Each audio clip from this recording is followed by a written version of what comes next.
You are now listening to The Young God, a podcast for the gods.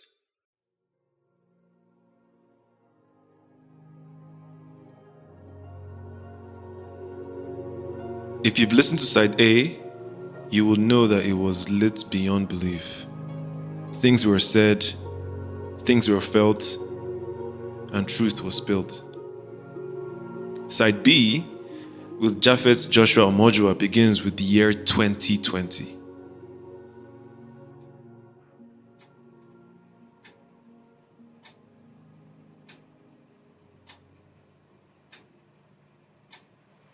What was 2020 gonna be like for you if COVID didn't It was me touring Europe.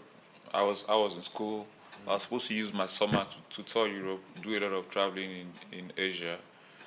But as much as that hurts me, I have no complaints whatsoever because we've lost almost 6 million people as of today, minus the lives that have changed, the destruction and devastation that COVID has brought about.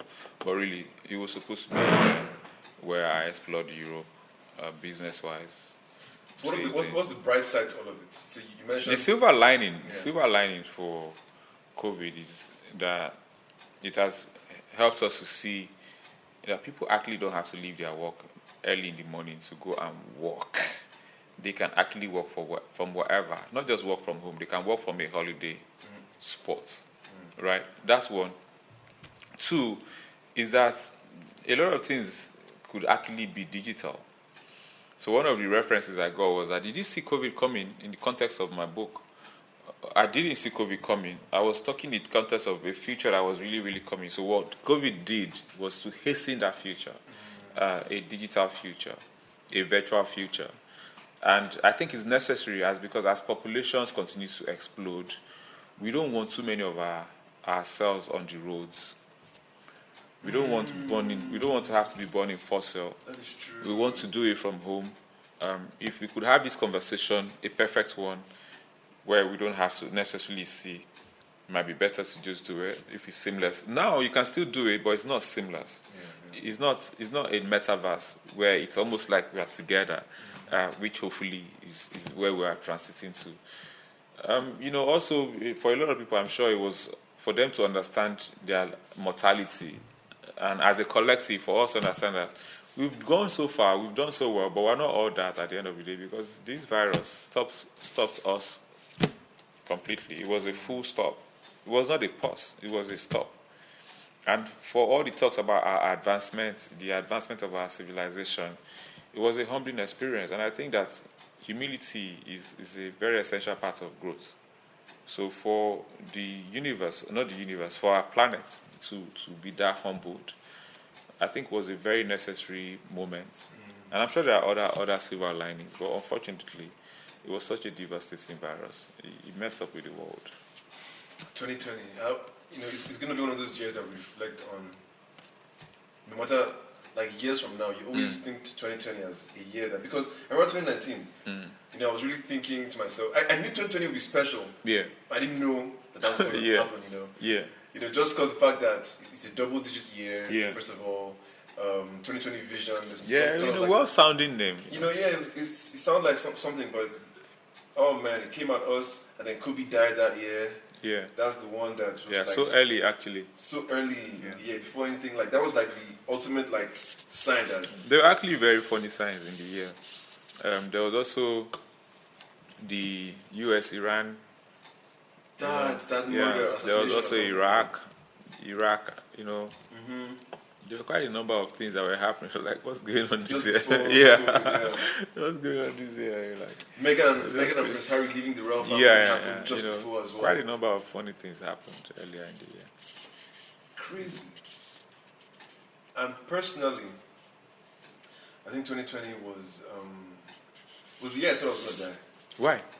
I thought, man, if this COVID is killing niggas, Oh, so you thought it was going to kill you? I'm like, I'm not special. I don't know what my body's made of. I don't know what this virus is made of. That's interesting. We're in like this third world country. I mean, I've had moments where I thought I could die, but I never thought I could be killed by COVID. Maybe also because I was well aware of my immune system. I never fall ill. Never. I've never contacted COVID. But beyond that, I was also very conscious of not contacting it. So I really went out of my way to not put myself in situations where I could. But from what you would have known by now, doing all of that does not mean, I have friends that lost people that did all of that. But I just somehow didn't think that in the year 2020, I've been in situations where I thought, oh, am I going to die? But it wasn't COVID. It wasn't like COVID. I just didn't think like, oh, COVID is going to do this to me. One thing I always say is, I envy dead people, man. I envy dead. Like, anytime I see someone's obituary, I'm like, why? You're done with all this bullshit. Yeah, because that's the ultimate closure. That's like, There's this thing we say. I just needed him to say or needed her to say this so I could get closure. But that's, in the real sense, that's not true, because there's no closure on this planet. Just take it from me. There is never going to be closure. Closure is death. It's final. Closure is death. There is acceptance here. There's acceptance. To accept that, well, it is what it is. There's acceptance. But there is no closure. There is no closure. Because when something is ending, another thing is starting. Another thing is starting. There is no closure. This existence that we found ourselves in, the point of closure is the point of absolute rest. And the point of absolute rest is the point of death. Because even when you say I'm retiring, you are starting a new pursuit. It could be a pursuit of enjoyment, but it's a pursuit. So there is no absolute closure. If you decide I want to retire, you are going to retire into something. You better do, because if you retire into nothing else, you will die. Your brain will just kill you, because your brain needs to be doing something. It needs to be engaged and involved. So Bill Gates went from doing it for profit to doing it not for profit, but ultimately he sure had to continue to use his brain. So you say, I want to retire at 20. Congratulations, but there is no closure. There is no, I'm seeking closure. Really, you're not. I think that's what people underestimate. They think they want to retire at 20 or 40. There's no retirement. But it's just a new beginning. You're seeking a new beginning. Anytime you're aspiring for something to end, you just realize that you're seeking a new beginning. Okay, you are in secondary school. Oh, I'm tired of this secondary school. Let me just do my common entrance in primary 5. I can't wait for primary 6. Congratulations. Let's say you even do it. It has ended. But do you realize now you have started secondary school? And then it has started. And then you're aspiring for that thing to end. When secondary school starts, one thing is going to start. Either you start university or you start to not do anything. Whichever way, you are starting a new thing. And then you get to university, it begins. You're like, I can't wait for this thing to end. My brother, be careful what you wish for, because in uni, you had a program, time to read, time to do this, time to do that. Then you had time for exam. Then you're now finally thrown into a world where, man, nobody times anything. You better time yourself by yourself. You better know when to be serious. Right? Oh, I'm tired of this single life. I need to end this single life. Well, you finally get married. There are new aspirations. There's no closure. There's no closure. And that's why, as a person, you must not get sucked in the chase. You must always ask yourself, so what's the point? What am I doing? Because there's always the chase. But you can make yourself not get sucked in the chase. You can make yourself. Move at your own pace. You can do it. You can make yourself not get, because by design, it's like when you find yourself in London, and this has happened to me, right? And I realized that everybody was rushing. It was really fast. London is much faster paced, especially when you are going to the tube and coming out of. It's much faster paced than anywhere else I've ever been, even faster than New York, right? And I was also rushing. Then I realized that, come to think of it, me, I'm not going to, why am I rushing with these people? I'm not going to, I'm coming here to chill. Why am I rushing? So I start to walk at my own pace. I start to chill. I'm not rushing to go and get the train I just landed. I'm not in that kind of hurry. Right? I caught myself. So one thing I've been able to do, and this took a lot of training, is to catch myself. So when I'm thinking of the wrong thing, like I told you about the movie earlier, so I caught myself like, why am I rushing with these people? Because they were not running, but they were actually kind of running as we were walking. It's just crazy. And so the beauty of it is that whenever I find myself in that place, I'm always enjoying the sights. because I'm no longer part of it. Yes, just an Even though I'm observer inside it, yeah. Even though I'm inside of it, because it's just crazy to watch. Like, why are these people running? in the world, but not Yeah, of it. yeah. In that sense, right? On my podcast, there's an episode where I talk about time, right? And I talk about there's two kinds of time. Yeah. And the Greek have a beautiful way of putting it. There's chronos and there's kairos. Chronos is chronological time. Time that moves from the past the present, into the future. Yeah. Time that we measure. Time as a quantity. Yeah, time that we measure. Yeah. And there's kairos, which is an opportune time. The time when you make the right decision. The It's moment. subjective time.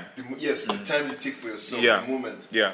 You know, and the idea basically is that we live too much in chronological time, and it puts pressure on us to do this and to be like other people who are what our mates are doing. And, Yeah. You know, Yeah. but Kairos is like saying taking your time, that your time is your pace. Yeah. Everything happens for a reason Yeah. at its own time, and like being in the moment for Yeah. whatever is happening. And that resonated with my audience so much because people often they don't know, like, and that's one of the things that You can remove yourself. people, and that's the thing, people don't know they can remove themselves. That's why I say, like, It's hard. life, our system teaches us, not just Nigeria, everywhere, it teaches us what to think, how to think. When the feedback I was getting from that episode was, why have I never thought about it that way? Every Nigerian that finishes from uni, they want to go and get their masters immediately. Yeah. The average person in Nigeria actually thinks that when you finish from uni, you're supposed to go and do your masters. But when you take yourself away from the picture, you realize that that thing is like that because when people finish from uni, there are hardly jobs. The next predictable thing they could do that is much more in their hands is to go back to school. Yeah. There are hardly jobs. So then they go back to school. And then because that became the norm, because you are in that crowd, you've been made to think or believe that when you finish from your first degree, you're supposed to just go to your master's. But that's not actually the design though. If there's a design, the design is you finish from uni, you go to do some work. After some years, then you go brush up with your master's. But then what happens is somebody finished from uni, they're doing so well. They're doing so well professionally. They're buzzing. They are doing so well. But their friends have gone to do masters. So they are feeling pressured. When actually you are in, because you are the one mastering life. You're the one on the field, you're the one in the trenches. In fact, if you continue, you're the one going to be teaching the people that are doing masters.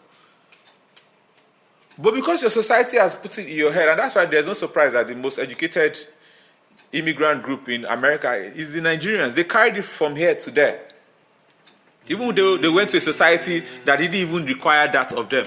I'm not knocking education, by the way. This has to be made clear because some people need to be told these things. They can't think for themselves that this is not you knocking the thing. You're just contextualizing.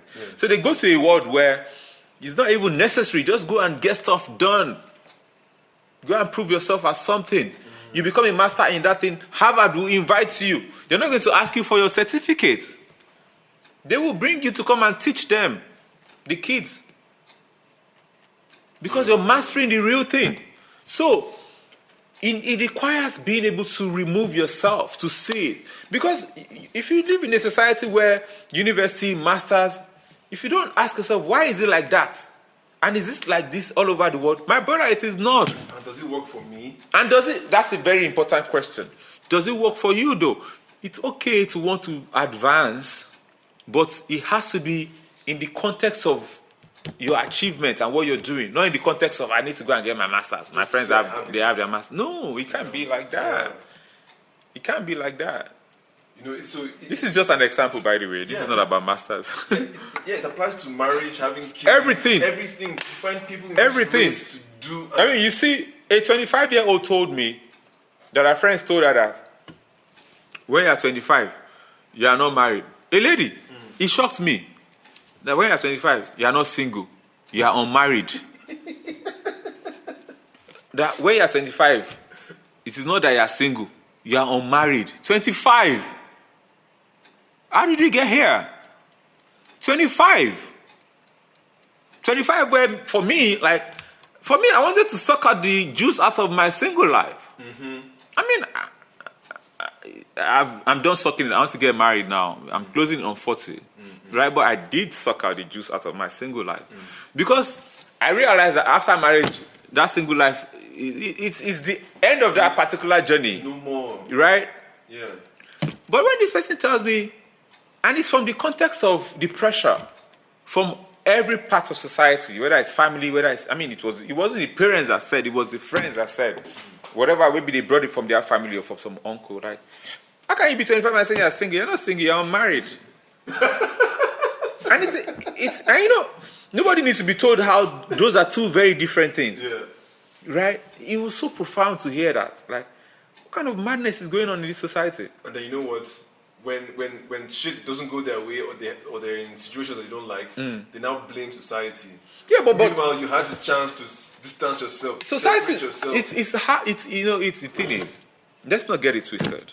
The reason why society exists is for all of us. Mm-hmm. The reason why we have norms, the reason why I cannot be walking in Wuse or Dutse or Hadejia and go and slap someone, is because society has defined, forget law, society has defined some norms.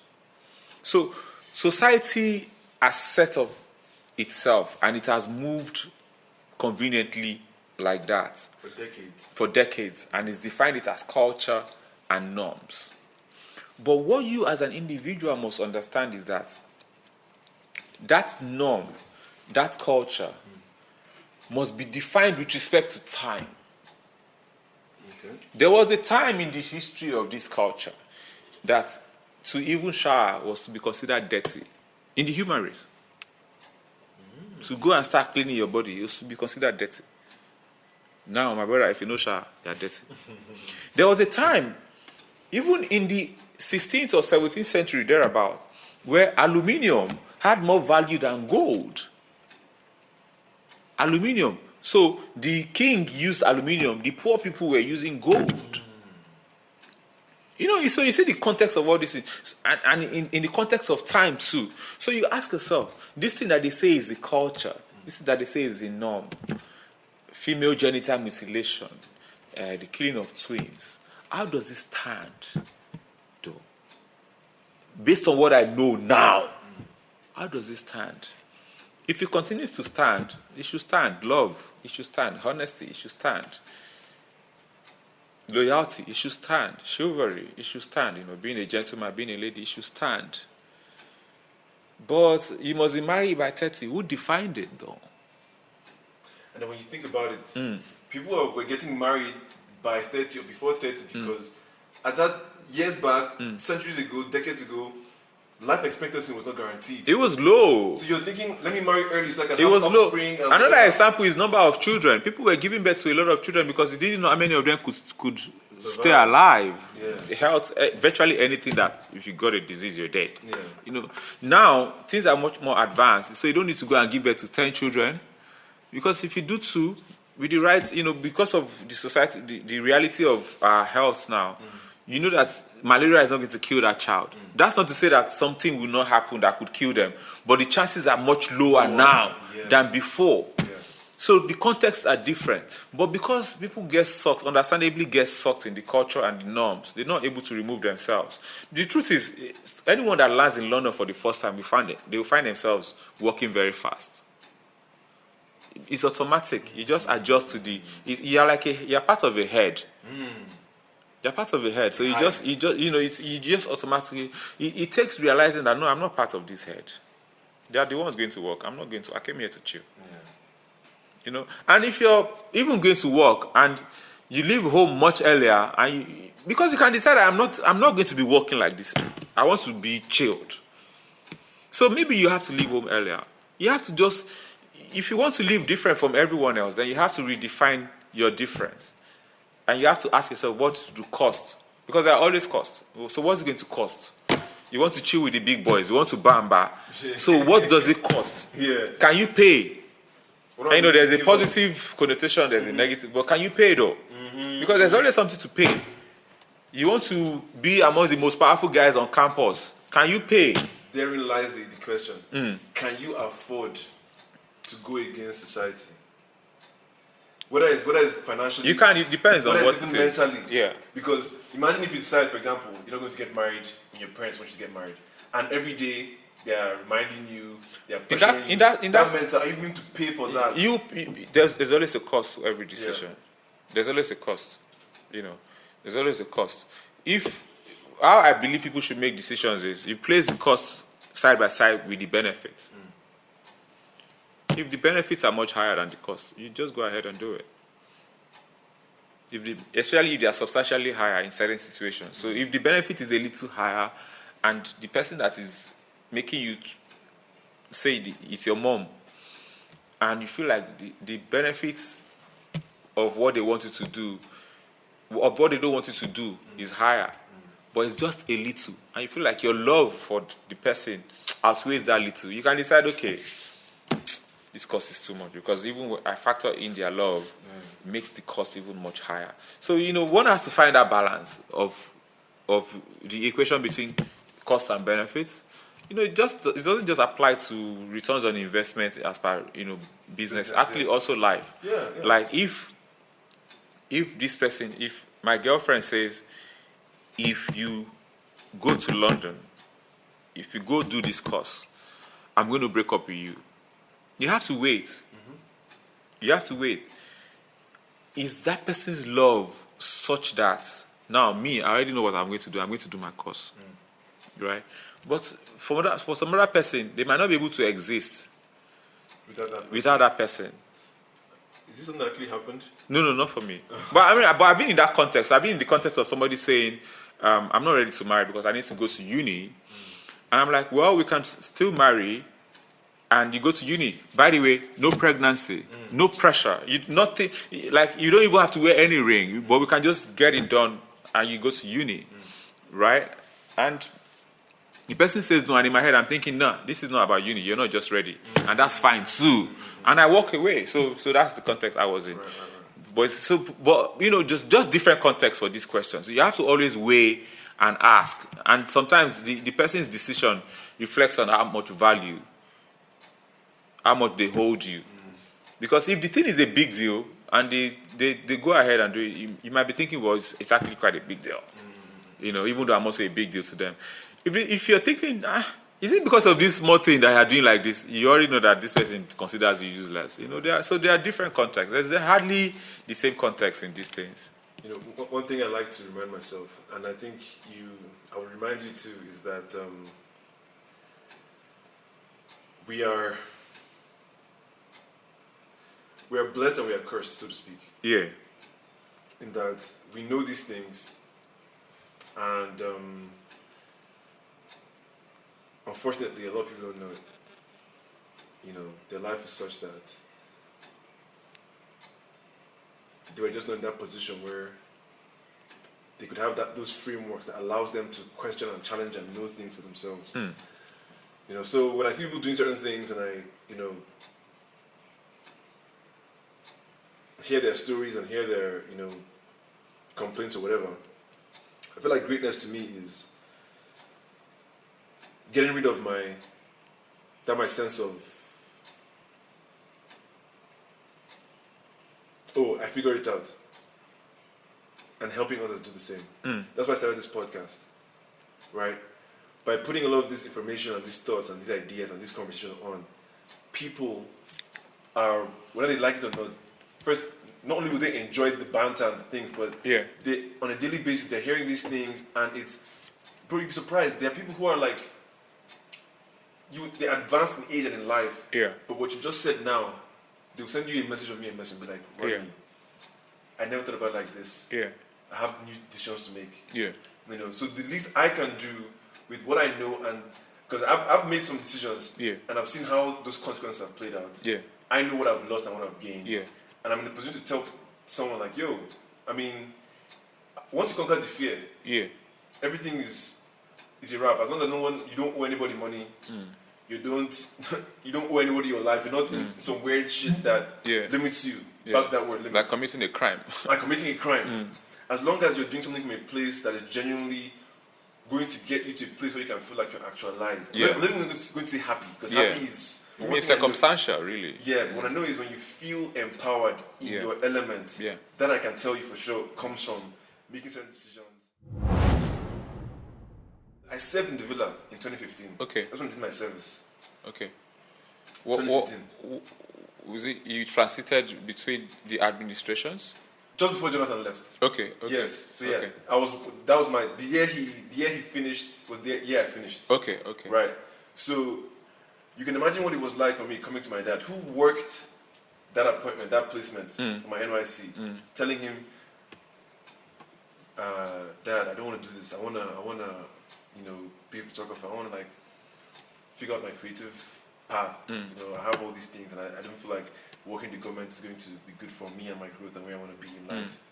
I'm making that decision and having the balls to say to the person who I owe for everything I have enjoyed and had up until that time. And once you're able to cross that bridge, that path, you can do anything. Yeah. If you can go against the person Yeah. who gave you everything you are. I mean, I was there, so I understand what So you're saying. Yeah. So I can tell, and there are many people who don't have that kind of balls. We had to tell them that, yo, you can do these things. It will suck. You and your dad will not talk sometimes. Sometimes it's not even balls. Sometimes it's the primal nature. So your dad, so you have a dad you've always listened to. You've always listened to your dad. You have big dreams. Big dreams. You want to see the world. You want to impact the world and everything. And then in your second year of university, your dad comes to you and says, oh, I've seen this girl. I think you should marry. One, not just marry now. Already your brain is telling you the future is being threatened. The primal part of your brain. So this is not even the part of your brain that's thinking. This is a part of the brain that is saying, run. Run. So you find yourself for the first time in your life saying, if I told you this was the last thing on my mind, I'd even be lying. Because to say it's the last thing on my mind means that it's even on my mind. Yeah. This is not there at all. Yeah. This is not going to happen. So, and I don't, do you need balls to run from a snake?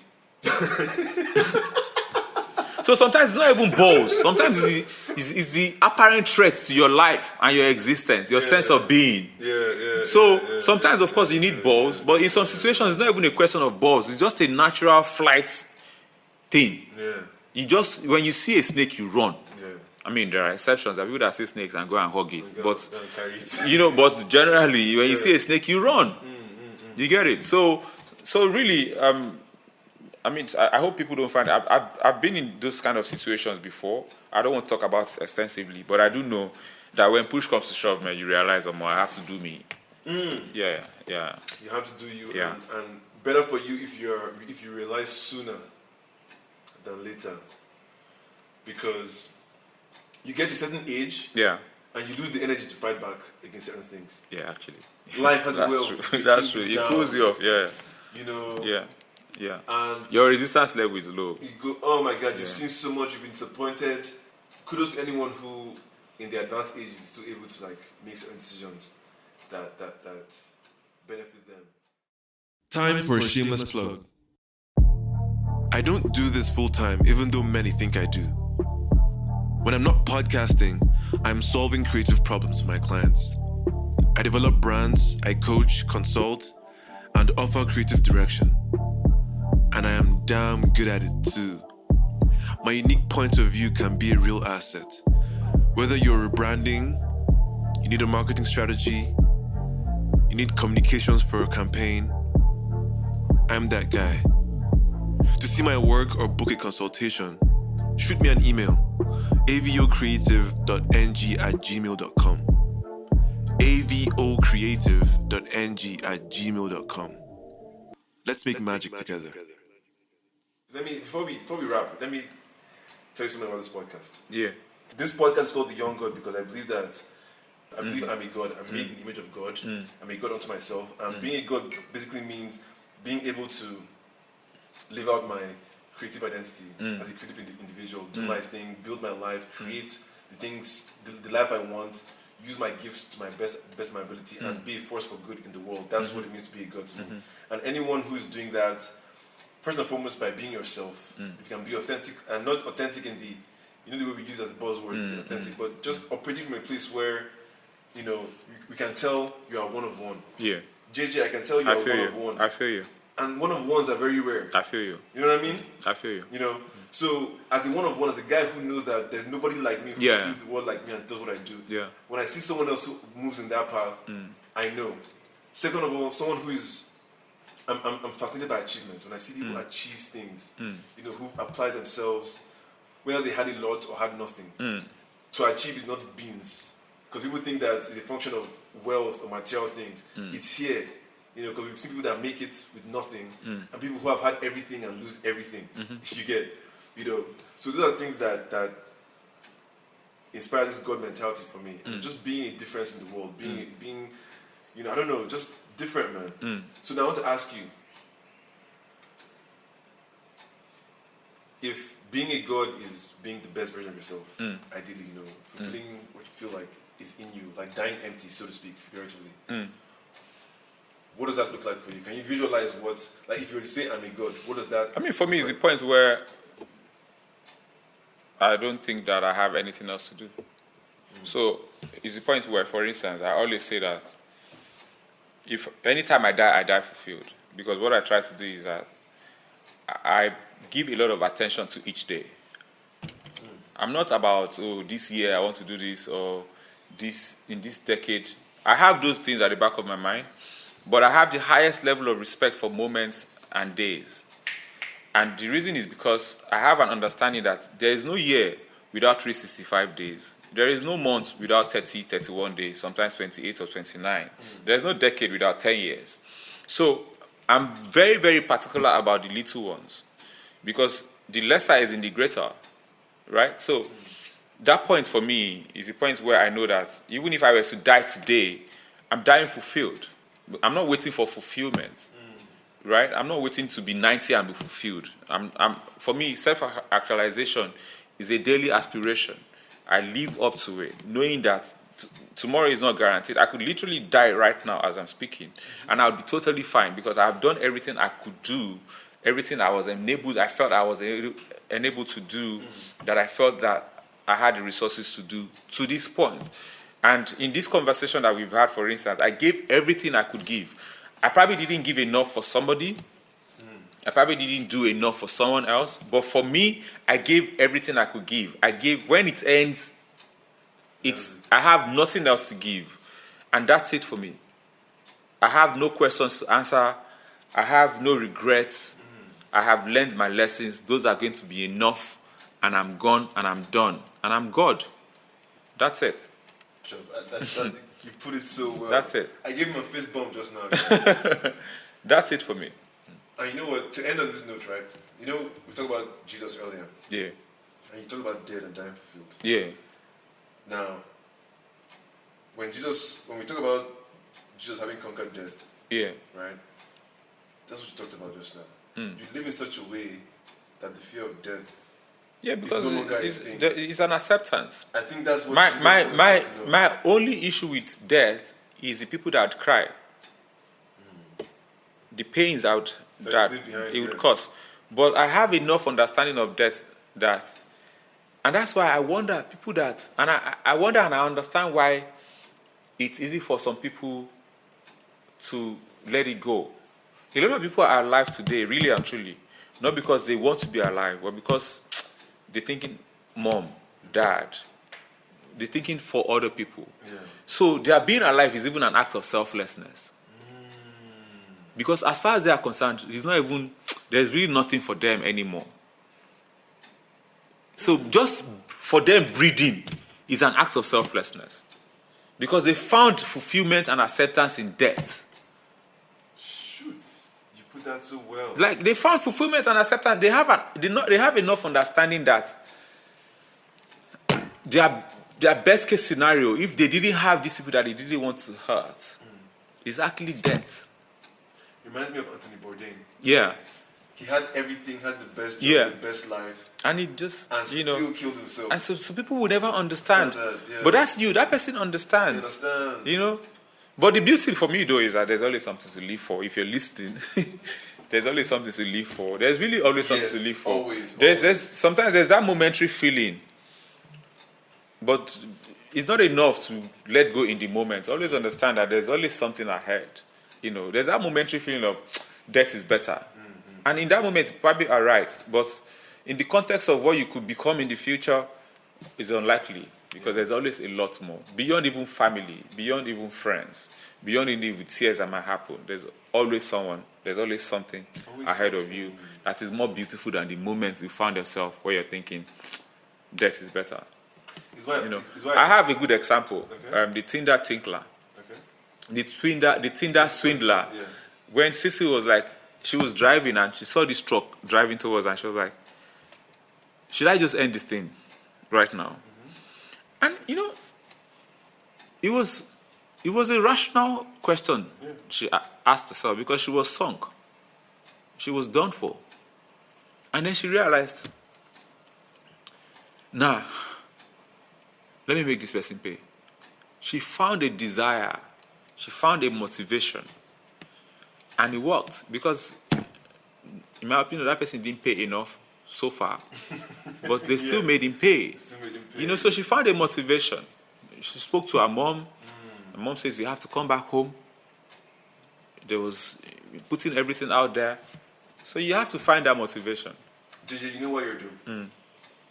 You're dope because many people will watch these shows and they will not be able to glean this, they will not be able to observe this thing you just mentioned.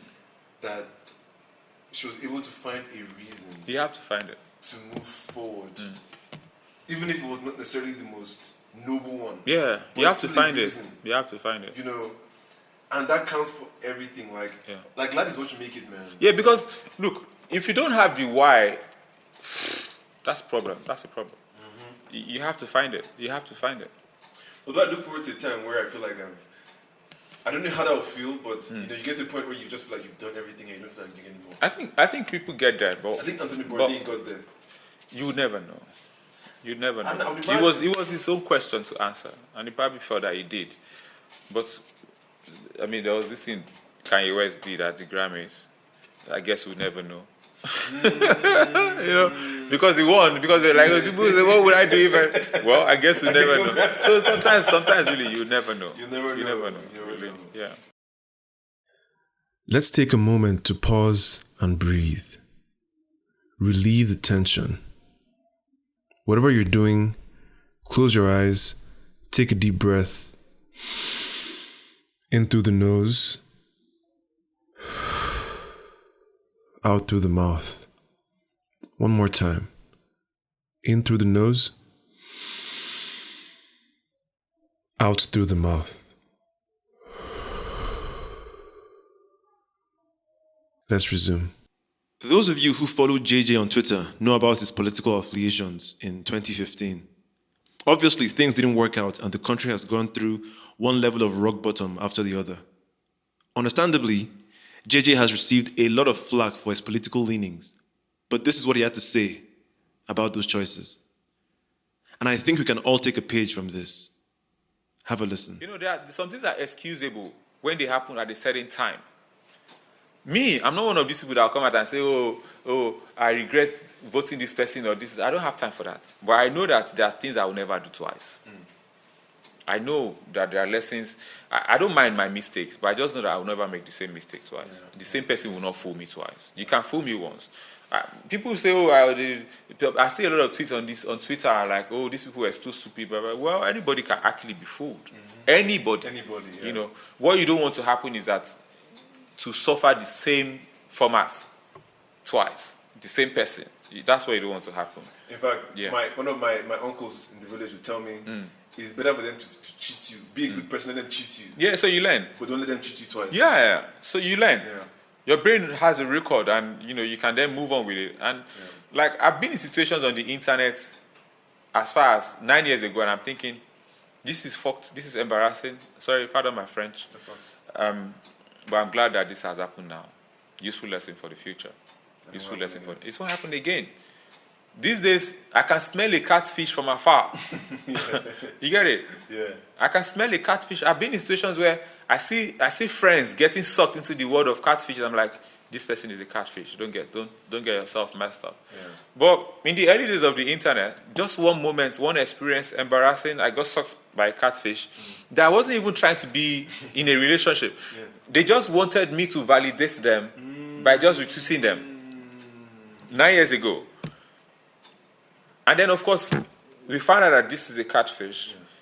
I didn't like that I was in that position, but I didn't beat myself to the point where I'm like, why me? No. I just realized, okay, good. This happens. Okay, we're good with it. Bring it on.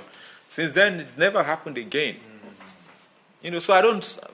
It's okay to make certain mistakes, but if I made some mistakes now, it will be like, so what have you learned all these years you've been in this space, right? And for me, that's a telling thing. Well said, JJ. 2023 is coming.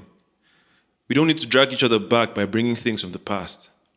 Let's move forward together and see if we can put someone in power who actually makes sense. Because we've been fooled once, you and I, all of us. And if you focus on blaming the next person, you will lose sight of what's important. And that's how someone else, some lowlife, will sneak past us and end up on the presidential seat again. Stay woke.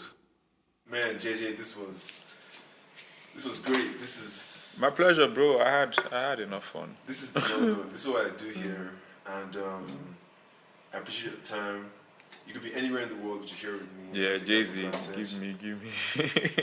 You're a music buff, so you understand that. We know these things. Do follow the podcast on IG at The Young God Pod and Twitter at I Am The Young God for more God level content. New episodes drop every Saturday at midnight, so do subscribe and do share.